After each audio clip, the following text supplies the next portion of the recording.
Nothing like cracking one open with the boys.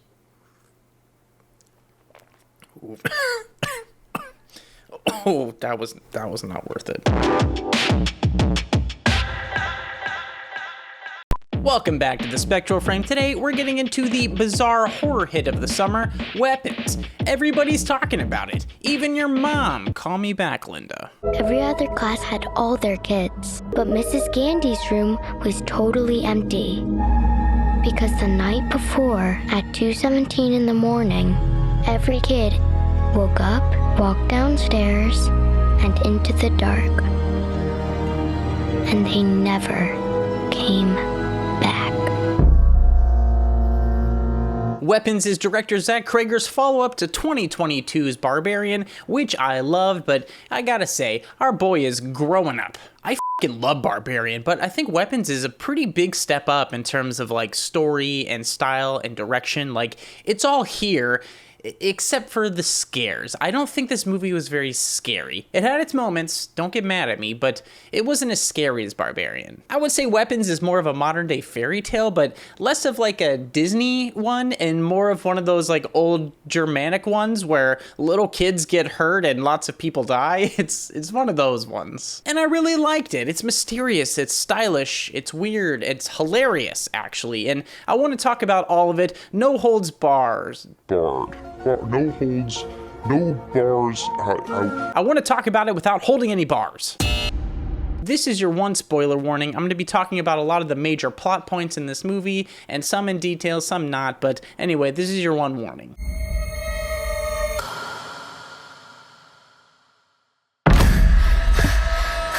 Weapons opens up with this great montage of all these kids from the same class getting up in the middle of the night at the same time and running off into the darkness with their arms outstretched. I guess they're all really into anime. But there's one kid from that class named Alex who didn't get up and run off into the night, and it's a mystery. From here, the movie's non-linear and divided up into overlapping chapters, each of them focused on the perspective of a different character. We get the teacher, Justine, whose class disappeared. We get Archer, who's the father of one of the kids who disappeared. We get Paul, the cop. We get Marcus, the principal of the school. James, the homeless tweaker, who is involved in this whole thing. And finally, we get Alex, the only kid who didn't disappear. We get to really dive into his story at the end. All these stories merge together in like really fun and unique ways that pay off so fantastically. The end of this movie is hilarious and so great and absolutely worth the price of admission. No notes. What we learn from the little boy Alex's story is that his parents have invited one of their sick, destitute, and deeply eccentric aunts, Aunt Gladys, to come and stay and live with them until she can get back on her feet and get better. Except we learn that Aunt Gladys is like a f***ing witch and proceeds to use her dark magic to put Alex's parents under her control and drain them of her energy to boost her failing health. She's kind of like an energy vampire, you know? So if only somebody had Gwyneth Paltrow's number, we could have used her products to stop this whole thing.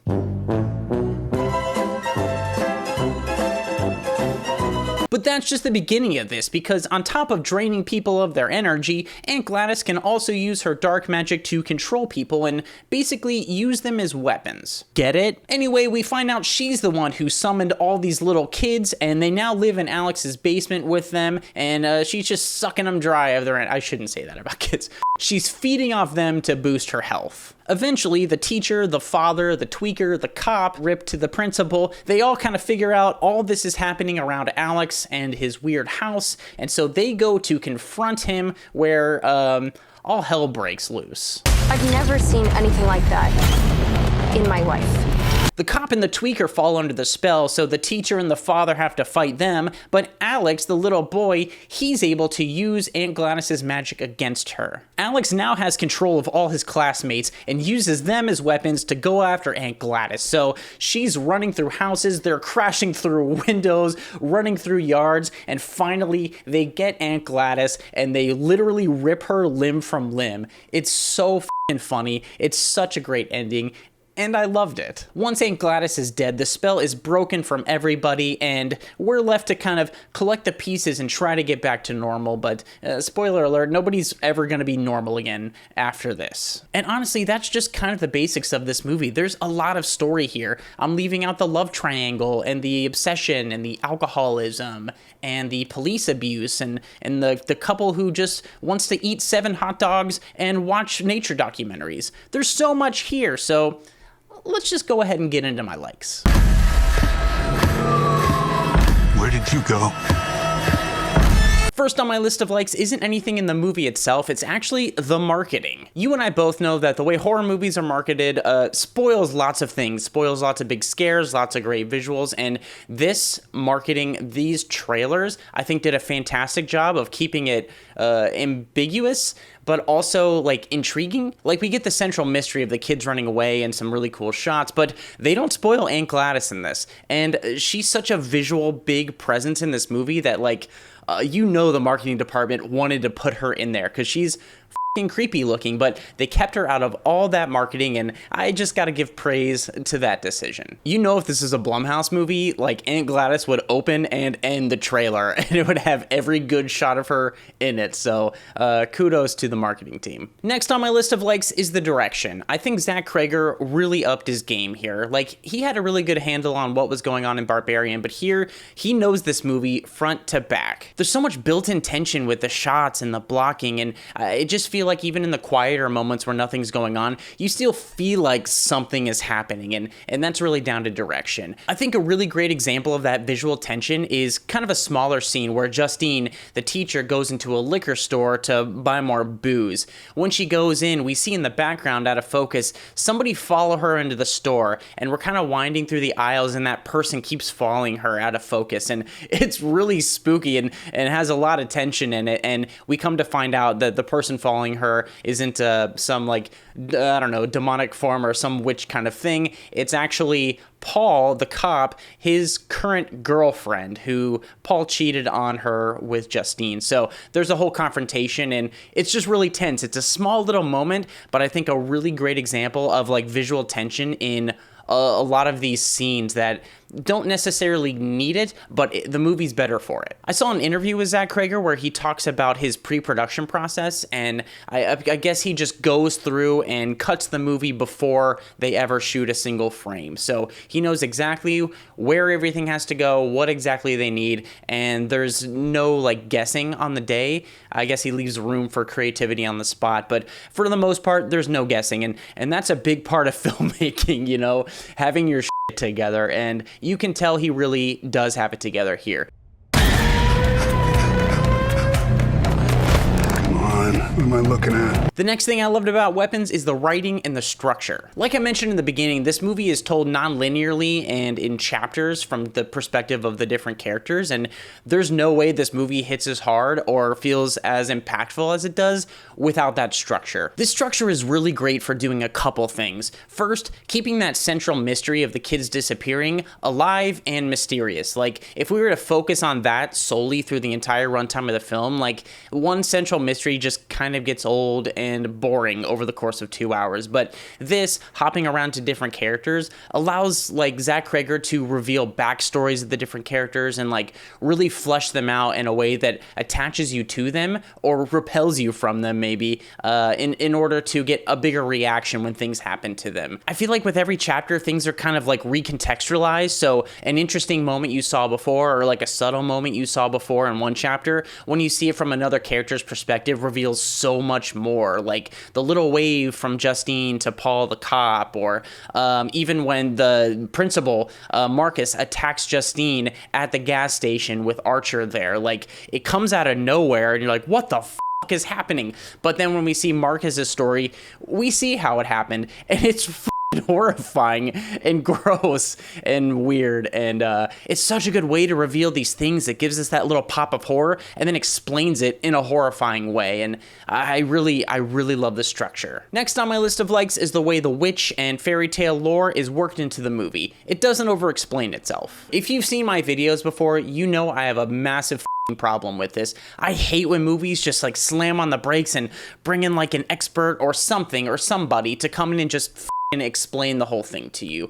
I hate that so much, and it ruins a lot of good movies. But similarly to how I felt about Bring Her Back earlier this year, this movie just does it. It goes with it, and it shows it to us visually, so we may not know, like, where the lore stems from, or where Aunt Gladys got her powers, or whatever, but, like, we see how it works because we're shown it, and we understand it. Thanks for trusting your audience. Would it be interesting to get some backstory for Aunt Gladys, and, like, learn about some of these things? Yeah, like, that'd be cool, but it doesn't fit into this movie. It doesn't really have anything to do with this movie, and it's better for not including all of that. So take note, other horror writers, do it this way. Trust your audience. Leave the investigating to the investigators. Next, I want to talk about the scares. I saw Weapons twice in theaters, and the first time I left the movie, it didn't feel like very scary to me, like the horror didn't really hit, but the second time I saw it, just kind of going in, not really thinking too much about it again, the horror hit more. I can't tell you why it hit better the second time, but the scares that are in here are really good and really effective. Like, they don't feel very cheap. We get some pretty great jump scares featuring Aunt Gladys as she's kind of haunting people's dreams before we, like, actually meet her later in the movie. Like, she's on the ceiling when Justine is dreaming, the teacher, and she's also in the little boy's bed when Archer, whose son has gone missing, he's dreaming and he's, like, talking to his son in the bed, and the son changes to the scary, worn face of Aunt Gladys. But going back to the tension in the directing, there's also a scene where Justine is watching the little boy Alex's house to try to figure out what's going on. She's fallen asleep in the driver's seat because she's been drinking. It's late in the night, but the door opens in the house, and out comes one of Alex's parents, his mom, and she's got crazy hair, and she has something in her hand. It's scissors, and she's kind of walking out of the house crazy looking, and the audience kind of was laughing because it is a goofy visual, and so we're kind of like, we're kind of chuckling, and she goes up to the window where Justine is and looks in but doesn't do anything. We see her leave frame. In that single shot, we hear the door opening, the mom get in, and a hand comes in with scissors right up to Justine. But instead of, like, stabbing her or doing anything like that, it goes and just cuts some of her hair. But hearing all that and knowing something's going to happen in that single shot, oh, it's so creepy and it's so well done. So my audience went from, like, kind of chuckling at this weird visual to, like, ugh, like, so tense. I guess thinking about it now, there are a number of those things where it kind of starts out goofy or maybe comedic and then turns into horror. So the movie has a really great handle on that. So if you're in for some good weird scares, this movie's got it for you. Ah! Ah! Ah! You're not scared of anything. Definitely ain't scared of a meal. Sorry to fat shame my cat. Next on my list of likes is the acting. We really do have a stacked cast here. We have Julia Garner as Justine, the teacher.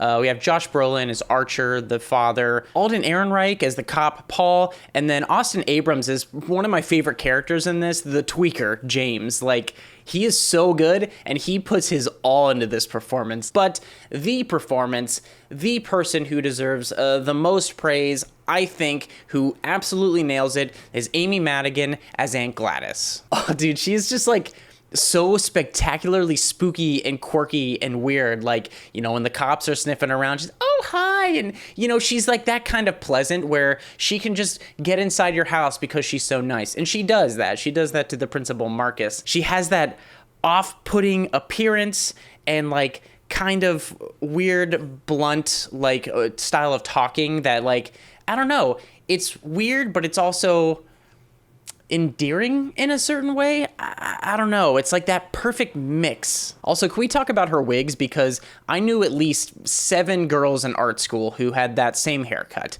I hope they still have that haircut because it's coming back, baby. After this movie, we'll see a bunch of Aunt Gladyses. I hope. I think it's awesome. I really appreciate all the actors who committed to these parts because there's some kind of goofy things that I think if handled in lesser hands would have not worked well in this movie, but everybody gave it their all. Josh Brolin's so good. Julia Garner is so great in this as well. Like, I feel like I'm using that term, great, good, awesome. But they really brought a lot of emotional depth to these parts that it can easily be glossed over in, like, a genre movie. Oh, and we got a Justin Long cameo, so that was fun. Are you watching? Next up, we gotta talk about the themes. When I left Weapons the first time, the entire drive home, I was just kind of like, what is this movie about? Like, I liked it, and it felt really specific in a lot of ways that I'm like, this movie's about something. Is it about like school things? Like, there's a scene where Archer, in his dream, he runs back into his house, but before he does, he sees like a big like assault rifle weapon with the time on it that the kids ran away. And like, I've read that that's kind of a reference to like the number of like school shootings or deaths from school shootings. That does kind of make sense, you know, like the kids are missing, like the school was shut down, there's like a memorial for them, and you know, the movie's called Weapons. So I thought that kind of worked, but it didn't fully gel. And so I was a little confused by this and a little frustrated. But in looking into this, I did see another interview with director Zach Cregger where he talks about how the movie's less of like a social commentary and more a personal commentary of growing up with alcoholic parents. And like, oh yeah, like that makes sense. Alex, what he has to do with his parents under the control of Aunt Gladys, he has to come home and he has to like feed them soup and take care of them and then take care of the kids in his basement and stuff. But he's essentially having to be the caretaker, but he also has to keep it to himself at school. Like he can't just go and be like, yeah, my parents are up and I have to take care of them. He has to pretend everything is okay. And like hearing that, oh man, it just makes me feel awful and terrible, but it really does make sense. So there's that, and I think it achieves that really well, and knowing that kind of makes that viewing experience the second go around that much more heartbreaking. Yeah, themes. But more fun, the last thing on my likes list for Weapons is the comedy of the movie and the ending. For a pretty dark movie with some pretty dark themes, the comedy in this is so good because it's not overdone. Like there's some of those subtle kind of dark humor moments kind of throughout, like I said, with the mom coming out of the house with the scissors, down to Archer when he comes out of his dream, he wakes up and he goes, what the f-? And just the way he does it and just like little subtle bits of that comedy really hits. And it gets more as the movie goes. The funniest part of this movie, for me, hands down though, is the ending. Like I said, Alex uses Aunt Gladys's magic against her and sicks all the kids on her. And so we have a lot of those kind of wide comedy shots where it's Aunt Gladys running around and then a horde of children screaming, running after her. And they're breaking through windows, they're going through every obstacle they possibly can to get to her. We see like a guy mowing the lawn stopping and seeing Aunt Gladys run and all the kids run, and there's people in their house sitting there talking as a family as little kids burst through their windows chasing after Aunt Gladys, and it's so insane. It's so batshit crazy. I know this is dark, but also when they just tear her apart, they rip her limb from limb, and I'm just laughing and laughing and laughing. It's so good. A lot of the comedy from this movie comes from the tweaker character, James. He's so funny, just his mannerisms and the way he goes about getting things to get drug money. There's also this great sequence at the end when Justine and Archer, the teacher and the father, get into Alex's house to try to get the kids and figure out what's going on, and they're attacked by Paul the cop and James the tweaker, who are under the spell of Aunt Gladys.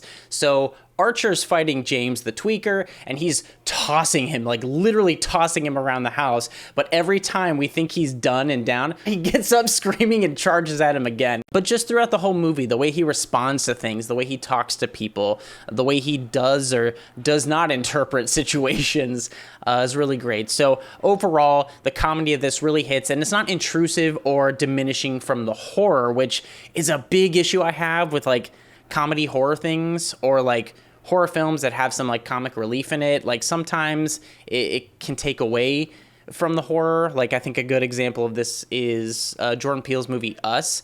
There's so much great horror, but some of the comedy kind of takes away from it. So it's a balancing act, but I think this movie handles that really well. I know that was a long list. I'm sorry. No, I'm not. But we do have to hop over to my dislikes. Matthew, where are you? First and foremost on my dislikes list was the hype surrounding this movie. You know, I do my best to try to avoid trailers and marketing for things I want to see or I know I want to see from people I like, directors, actors, whatever. But this movie was inescapable. The horror hit of the summer, the scariest movie you've seen in however long since whatever movie. There was some of that talk, and so when I went into this expecting a more horror forward or scare forward movie, I felt a little let down. Barbarian for me is definitely scarier. I haven't seen it in a long time, but kind of like I said, the horror hit better the second time, I think, because I didn't have those expectations. The way this hit for me on the first watch was like more of a mystery film with like elements of horror and comedy kind of built in. Seeing it the second time, I can feel the horror coming in a little more or playing a more significant part in the tone. So I get it, but I still am mad at the hype, and it left me, even though I was trying to avoid it, it still left me expecting something that I didn't really get. Take that for what you will. Next on my dislikes list, rather dislike it first, is the posture of the kids when they're under Aunt Gladys's spell. You've seen it on the posters, you've seen it in the trailer, you've seen it on TikTok and everybody doing their own like goofy skits about it. The kids running around into the dark with their arms outstretched. It's such a funny, weird visual that when I first saw it in the opening of the film, I was like, it's a little goofy, it's a little cheesy. But as the movie went on and you understand the tone of it more, it's like so perfectly goofy and weird for what this film is trying to do. So it was a dislike at first, but definitely grew on me. And last on my list of dislikes is also something that I disliked at first, but I realized why it was there after, which is the fact that I thought the movie was going to be about the kids disappearing. Like, I thought we were going to see them disappear as the movie goes on, whereas they set that up. Like, that's the first thing they do. We get that montage, we see them disappearing, and I kind of thought to myself, well, then what are we doing here? Like, the movie's about what happened, but I thought it was going to be more integral to the plot as the movie went, but that's not what this movie's about at all. I mentioned this earlier in my likes with how the movie is built and structured and written. It's just kind of the central mystery, but not really what the movie's trying to get at. So dislike it first, but truly love it for not doing that. But yeah, I guess I don't really have that many critiques of it, but I'm sure you guys do, and plenty of people on the internet. So we're gonna hop on over to IMDb and check out what they're talking about. The 5-star user reviews and the 1-star user reviews. Nothing in between. We like it extreme here.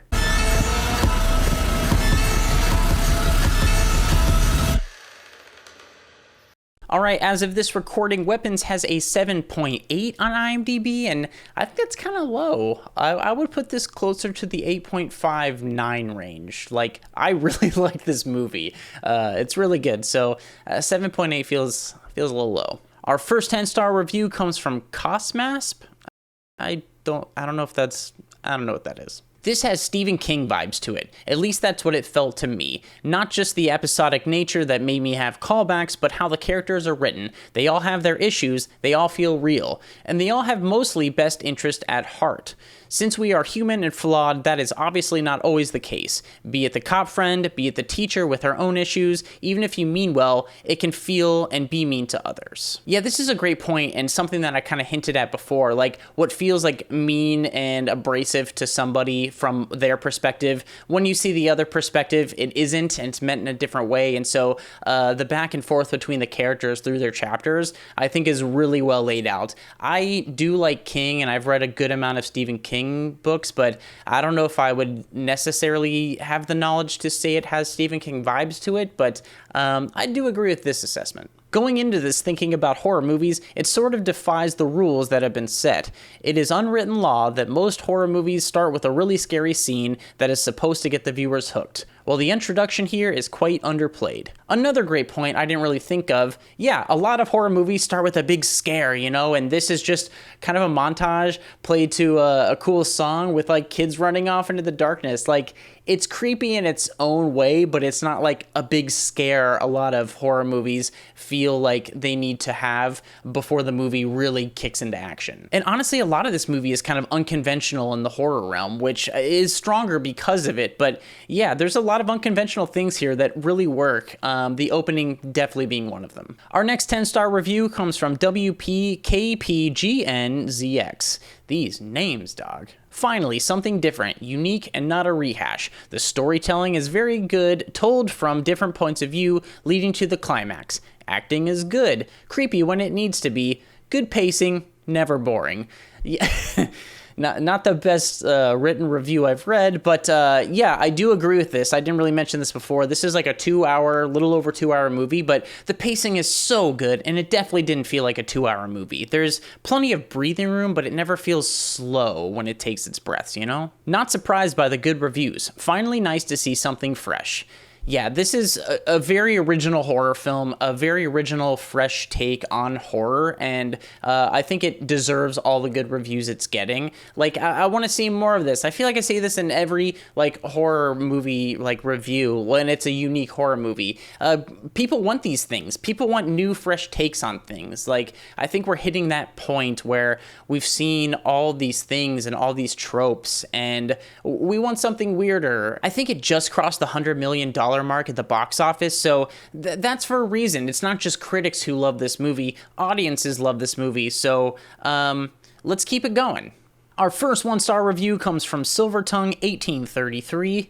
This movie is convoluted with no real plot. It's a bunch of jump scares with some big name actors. I was so disappointed. I waited all the way through to the end of the movie for this to be tied together, and it just left you hanging. How did everything not tie together? Like, I think it was wrapped up really nicely. Like, this was wrapped up in a nice bow. Is it, like, I don't know, like a happy ending? Well, yeah, I guess it is kind of a happy ending in a way, but, like, I don't know, like, everything is tied, whatever. There were gross inconsistencies and plot holes. For those who still want to go see it, I won't provide any spoilers, but this is a strong recommend to not see this movie.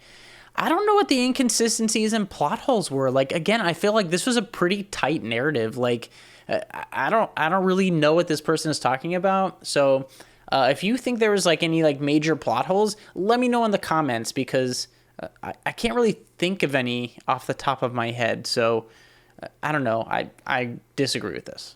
Our last 1-star review comes from Alicia M64. This movie was horribly written. Nothing made sense, no story, no reason. I left the theater very confused and disappointed. Please do not waste your time. What was the purpose of having a giant weapon in the sky? Also with the time, which they never explained the reasoning behind the time. I know I already brought this up. I had the same question about like the weapon in the sky, like the assault rifle in the sky in the dream. Like, it's a dream, and like I understand being confused by it because there's nothing else like visually similar that happens in the movie. But like, yeah, like it doesn't cause you to think about it. You're just like, nobody told me what the exactly this was, or why that time exactly, so I'm mad at it. Just like, I don't know, think about it a little bit. They never explain what the kids are being used for. What was the purpose of having a crackhead in the movie and the cop that keeps getting stabbed by needles? I don't know who's giving this movie anything over a 1 star. I mean, they kind of do explain what the kids are being used for. Like, obviously Aunt Gladys, the witch, is like sucking their energy, just like the parents weren't enough to make her better, so she's using the kids to like feed off their energy. And like, I don't know, it felt pretty clear to me. But yeah, the purpose of the tweaker and the cop, like all those stories are like different facets of society. You know, the father, the single teacher, the cop, the tweaker, like the principal, like all different facets of society. And like this one mystery, this thing that's happened to this town, it's affected everybody in like different kinds of ways, but they're all essentially tied together. I guess I could understand being like frustrated with it if like you don't want to think about the movie and like you just want to sit back and then like have, you know, scary things happen. I get it. Like if that's your style of horror movie, that's fine. There's plenty of that. They're the kind of carnival ride of horror movies, but this isn't that. I think this has something a little bit bigger to say and has a little bit more introspection in terms of the characters. So I do agree with the last line of this. We should all have our heads checked. You just never know what's going on in there. So all that said, would I recommend Weapons? Yeah, of course I would. I think this is a really, really great movie. People have been like heralding this as like a masterpiece. And I don't know if I would go that far, but it's definitely one of my favorite horror movies that have come out this year. I think it's really well put together. I think the acting is great. I think it's visually insane. I think the plot is something super unique and fun and interesting and new.